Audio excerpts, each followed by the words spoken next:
പേരയ്ക്കയുടെയും പേരയിലയുടെയും ആരോഗ്യ ഗുണങ്ങൾ എന്തൊക്കെയാണെന്ന് നമുക്ക് ഇന്നത്തെ ഈ വീഡിയോയിലൂടെ നോക്കാവുന്നതാണ്. എൻ്റെ പേര് doctor Sandra Ajith, medical officer, Prana nature care centre, കൊല്ലം.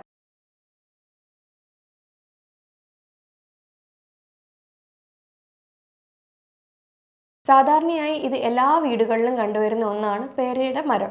അപ്പോൾ പേരയ്ക്കയും പേരയിലയും ഒരേപോലെ തന്നെ ഉപയോഗിക്കാൻ പറ്റുന്ന അത്രയും തന്നെ ആരോഗ്യ ഗുണമുള്ള ഒന്നാണ്. ഇത് ഈസിലി അവൈലബിൾ ആണ്. അപ്പോൾ ശരിക്കും നമ്മൾ പുറത്തുനിന്ന് മാർക്കറ്റിൽ പോയി അല്ലാതുള്ള ഫ്രൂട്ട്സൊക്കെ വാങ്ങിച്ച് കഴിക്കുമ്പോഴും ഇതിൻ്റെ ഗുണങ്ങൾ നമ്മൾ ശരിക്കും അറിയുന്നില്ല. ഇത് എന്ന് പറയുന്നത്, അതായത് പേരയ്ക്കയും പേരയിലയും ശരിക്കും നമുക്ക് ഉള്ളി കഴിക്കുന്നത് മാത്രമല്ല, ഇത് വേറെ മറ്റ് പല ആരോഗ്യ ഗുണങ്ങളും ഉള്ളതാണ്. അതിനാൽ തന്നെ ഇത് പുറത്തൂടെ പുരട്ടാനായാലും തലയിലിടാനായാലും പാക്ക് പോലെ അപ്ലൈ ചെയ്യാനായാലും അതേപോലെ വേദഗുളികയൊക്കെ ഇത് ഉപയോഗിക്കാറുണ്ട്. ഇതിൽ എന്തൊക്കെ വൈറ്റമിൻസ് ആണ് അടങ്ങിയിട്ടുള്ളതെന്ന് നോക്കാം. വൈറ്റമിൻ എ, ബി, സി, അതേപോലെ തന്നെ manganese, copper, iron, fibre rich ആണ്. അപ്പോൾ ഇതെല്ലാം കൂടെ തന്നെ നോക്കുകയാണെങ്കിൽ നമുക്കിത് ഒരുപാട് ഗുണങ്ങളാണ് തരുന്നത്. കണ്ണിനായാലും സ്കിന്നിനായാലും മുടിക്കായാലും അതേപോലെ പ്രഗ്നൻസി ടൈമിൽ ബേബിയുടെ ന്യൂറൽ ട്യൂബ് ഫോം ചെയ്യുന്ന ഒരു ടൈമാണ്. ഇത് വൈറ്റമിൻ ബി കോംപ്ലക്സ് റിച്ച് ആയതുകൊണ്ട് തന്നെ ഇത് അതിനെ നന്നായിട്ട് ഹെൽപ്പ് ചെയ്യും. അതേപോലെ ഡയബറ്റിക് പേഷ്യൻസിന് ഇത് ഫൈബർ റിച്ച് ആയതുകൊണ്ട് അത് ഹെൽപ്പ് ചെയ്യും.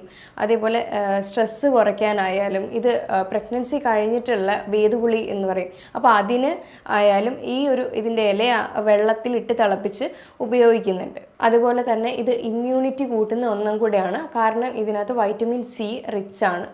ഇതൊരു സിട്രിക് ഫ്രൂട്ട് തന്നെയാണ്. അതേപോലെ തന്നെയാണ് ഓറൽ ഹെൽത്തിന് നല്ലതാണ്. അതേപോലെ വായ്പുണ്ണ് കാര്യങ്ങളൊക്കെ വരികയാണെങ്കിൽ അത് അങ്ങനെ ചെയ്യാം. അതേപോലെ സ്കിന്നിൻ്റെ ഹെൽത്തിനായാലും താരൻ്റെ പ്രശ്നമുള്ളവർക്കാണെങ്കിലും ഇതൊരു പാക്ക് പോലെ അപ്ലൈ ചെയ്തിട്ട് ഇടാവുന്നതാണ്. ഇത് മെൻസ്ട്രൽ പെയിൻ ഉള്ള സ്ത്രീകളിലാണെങ്കിൽ അവർക്കും ഇത് കഴിക്കാവുന്നതാണ്. അല്ലെങ്കിൽ പേരയുടെ ഇല ഇട്ട് തിളപ്പിച്ച വെള്ളവും കുടിക്കാവുന്നതാണ്. പിന്നെ ഇതിനൊരു പ്രത്യേക പ്രോപ്പർട്ടി ഉണ്ട്, കൂളിംഗ് പ്രോപ്പർട്ടിയാണ്. ചൂട് കാലങ്ങളിൽ ഇതിൻ്റെ ഇലയിട്ട് വെള്ളം തിളപ്പിച്ച് കുളിക്കുന്നത് നല്ലതായിരിക്കും. അപ്പോൾ ഇനി ഇത് എങ്ങനെ ഉപയോഗിക്കും എന്ന് നോക്കാം. പനി വരികയാണെങ്കിൽ നമുക്കിത് ആവി പിടിക്കാൻ നല്ലതാണ്. ആവി പിടിക്കാൻ എന്ന് പറയുമ്പോൾ വെള്ളത്തിൽ ഇത് കുറച്ച് ഇല എടുത്ത് നന്നായി തിളപ്പിച്ച് ഒരു ആവി കൊള്ളാവുന്നതാണ്. അതേപോലെ ഡാൻഡ്രഫ് ഇഷ്യൂവിനാണെങ്കിൽ ഇതൊരു പാക്ക് പോലെ അരച്ച് തളിരില അരച്ച് അപ്ലൈ ചെയ്യാവുന്നതാണ്. ഇതും ഏറ്റവും നല്ലൊരു റിസൾട്ടാണ് തരുന്നത്. അതേപോലെ ഇത് ഓറൽ ഹെൽത്തിന് ഇമ്പോർട്ടൻ്റ് ആണെന്ന് നമ്മൾ പറഞ്ഞായിരുന്നു.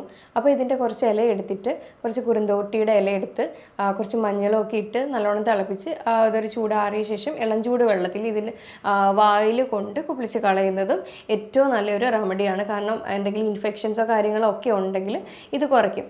നമ്മൾ പറഞ്ഞായിരുന്നു ഇത് വേദഗുളിക്കും ഉപയോഗിക്കാറുണ്ടെന്ന്. കുറച്ച് ആര്യവേപ്പിലയും അല്ലാത്ത പ്ലാവിൻ്റെ തണ്ടും അതേപോലെ ഈ പേരക്കയുടെ കുറച്ച് ഇലയും കൂടെ ഒക്കെ ഇട്ട് വെള്ളം നന്നായിട്ട് തിളപ്പിച്ച് കുളിക്കുകയാണെങ്കിൽ പ്രഗ്നൻസി ടൈമിന് ശേഷമുള്ള, അതായത് ഇൻഫെക്ഷൻസോ കാര്യങ്ങളോ എന്തെങ്കിലുമൊക്കെ ഉണ്ടെങ്കിൽ അത് നശിച്ചു പോവുകയാണ് ചെയ്യുന്നത്. ഇനി അഥവാ ബോഡി പെയിനോ കാര്യങ്ങളൊക്കെ ഉണ്ടെങ്കിൽ ഇതിൻ്റെ ഇല കുറച്ച് എടുത്തിട്ട് ഇട്ട് തിളപ്പിച്ചിട്ട് ആ വെള്ളത്തിൽ തന്നെ കുളിക്കാവുന്നതാണ്. ഇനി മുഖക്കുരു ഉള്ളവരാണെങ്കിൽ അത് നന്നായിട്ട്, അതായത് അതിൻ്റെ തളിരില എടുത്തിട്ട് നന്നായിട്ട് വെള്ളത്തിൽ ചാലിച്ച് നന്നായിട്ട് അത് ഗ്രൈൻഡ് ചെയ്ത് മുഖക്കുരു ഉള്ള ഭാഗത്ത് അപ്ലൈ ചെയ്ത് കൊടുക്കാവുന്നതാണ്. അതേപോലെ ഇത് ഡൈജഷൻ പ്രശ്നം ഉള്ളവർക്കാണെങ്കിലും അതേപോലെ വായ്പുണ്ണ് വരുന്നതിൻ്റെ മെയിൻ കാരണമായി ഗട്ടിൻ്റെ ഹെൽത്താണ്. അപ്പോൾ ഗട്ട് ആദ്യം ക്ലിയർ ആക്കിയതിന് ശേഷം വേണം. അങ്ങനെ ചെയ്യുമ്പോൾ തന്നെ നമ്മുടെ വായ്പുണ്ണിൻ്റെ ബുദ്ധിമുട്ടുകളെല്ലാം മാറും. ഇത് ഗട്ട് ക്ലിയർ ആവാനായാലും നമുക്ക് ഇതിൻ്റെ ഇല അല്ലെങ്കിൽ പേരയ്ക്ക തന്നെ നന്നായിട്ട് സഹായിക്കുന്ന ഒന്നാണ്. ഇനി ഇത് ഡയബറ്റിക്കും കൊളസ്ട്രോളും അല്ലാതെ ജീവിതശൈലി രോഗങ്ങൾക്കെല്ലാം ഒരേപോലെ തന്നെ ഹെൽപ്പ് ചെയ്യുന്നതാണ്. കാരണം വെയിറ്റ് ലോസിനാണെങ്കിലും ഇത് നന്നായിട്ട് പ്രൊമോട്ട് ചെയ്യും. കാരണം ഇതിനകത്ത് ഹൈ ഇൻ ഫൈബറാണ്. ഫൈബർ റിച്ച് ആയതുകൊണ്ട് തന്നെ ഇതെല്ലാ ഒരുവിധ ജീവിതശൈലി രോഗങ്ങൾക്കും നന്നായിട്ട് ഹെൽപ്പ് ചെയ്യുന്ന ഒരു ഫ്രൂട്ടും കൂടിയാണ്. ഇനി നമുക്കിത് ഗുവ ടീ ഉണ്ടാക്കാവുന്നതാണ്. നമ്മുടെ സാധാ ചായ ഒന്ന് ഒഴിവാക്കിയതുകൊണ്ട് ഇതിൻ്റെ ടീ കഴിക്കുകയാണെങ്കിൽ നമുക്ക് ഒരേപോലത്തെ ടേസ്റ്റ് ആയിരിക്കും ഏകദേശം കിട്ടുന്നത്.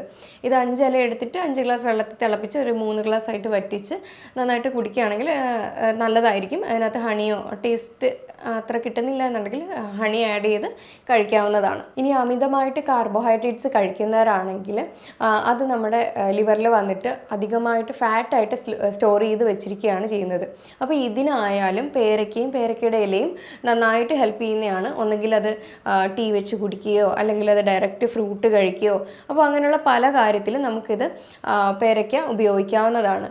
ഞാൻ ഈ പറഞ്ഞ കാര്യങ്ങളിൽ എന്തെങ്കിലും ഡൗട്ട് ഉണ്ടെങ്കിൽ താഴെ തന്നിരിക്കുന്ന നമ്പറിൽ കോൺടാക്റ്റ് ചെയ്യാവുന്നതാണ്.